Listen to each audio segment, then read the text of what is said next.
So for Tampa Bay's offense, it wasn't perfect, but it was incredibly close. After a first drive fumble, they scored points on every single drive. Incredible. They have so many talented players on this offense. And honestly, it was kind of one of the guys you might not expect who really stole the show. It was Ronald Jones, largely because of this play where the blocking concept is what you see on the screen. It's actually a clever concept. It's nothing that you'll never see, but it is something that they designed to try and help them potentially get a solid gain, where they're going to kind of fake as though it's going to be a run to Brady's right, and instead it's going to be a run to Brady's left, where you have a double team to Brady's right. You have extra players on that side of the ball, so that's kind of what you're expecting if you're Carolina. Also, the biggest way to get Carolina to believe it's going to be a run in that direction is just that's the direction that Jones is going to take the handoff in. So for Carolina, it's understandable to think it's going to be a run in that direction. Once this play starts, you do see that, especially I'm going to point out one linebacker in particular, he really gets over to that side of the field. And, again, it's hard to really blame him too much. He's supposed to be on that side of the field to some degree, but clearly, this is working for Tampa Bay. They've taken someone out of play without having to use a blocker on him, and that's very valuable. Now, the flip side is everyone has to make their blocks on the other side of the field, and, last week, a lot of what was talked about was how bad really the left side of the offensive line blocked. This time, it did a lot better, and part of that is because Ryan Jensen is now playing left guard, which is a huge upgrade from Hag, who did not have a good week last week. Jensen's usually a center. He's playing guard in this game, and Donovan Smith's making an incredible block on this one as well. As you see, they both make their blocks, which now means that the only player here is the safety, and he's being way too aggressive here. He just is. I mean, you do not need to be this aggressive on this play. You're the last line of defense, and even if you make a perfect play, like I think best case scenario is we're talking 2nd and 1, 2nd and 2, which will almost certainly be a first down anyways. So really just focus on making the tackle. Obviously you don't want to be too cautious, but being as aggressive as he's being, it just makes zero sense because this is going to be a difficult tackle for him. And as you see, Jones doesn't even make a move. He kind of just bounces off him and is able to run all the way for a touchdown. Just an incredible play.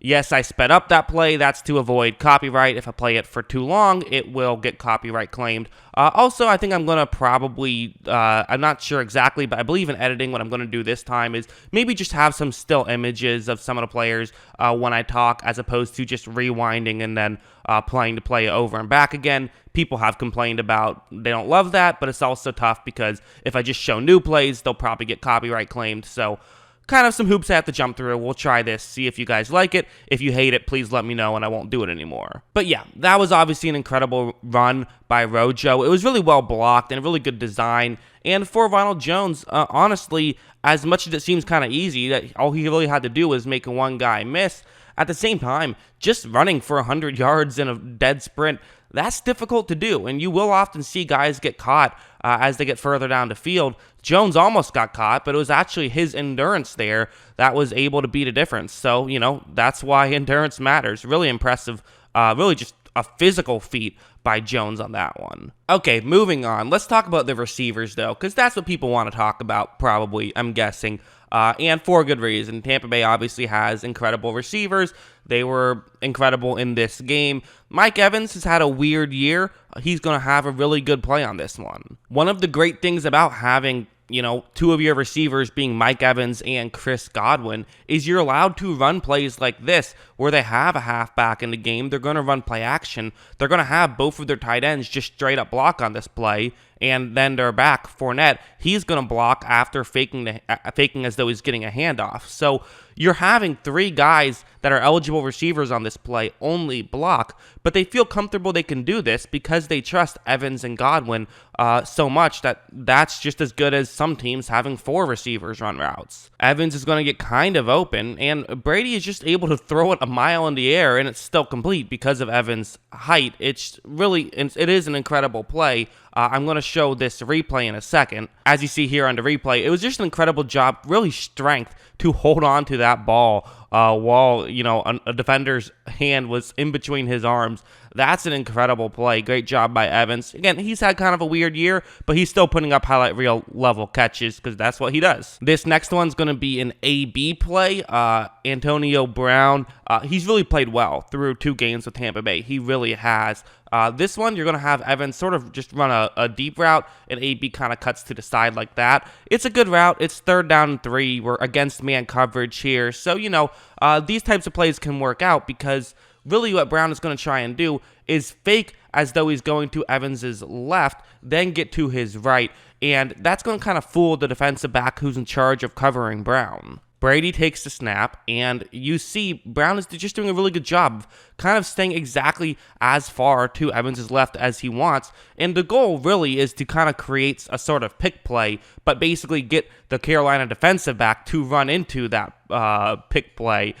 It didn't quite work out that way, but it still worked out enough that there's going to be separation, and Brown's going to get wide open. On top of that, Carolina's defensive back tries to go for the ball when he realistically didn't have a chance. He should have just made the tackle, and Brown was able to get a big gain on that one. And part of the reason why he went for the catch is because, listen, teams are going to have their number 3 defensive backs on Antonio Brown. That's kind of what this Tampa Bay team can do when things are going right, and things went right against Carolina. And let's not forget about Chris Godwin either. He had some incredible plays in this one as well. Like on this one, it's just a simple curl route, right? What could be so fancy about this play? It's a very basic play, but in the way Godwin runs it, that's how he's going to get open. Godwin, I really do believe this is the best pure route runner on this team.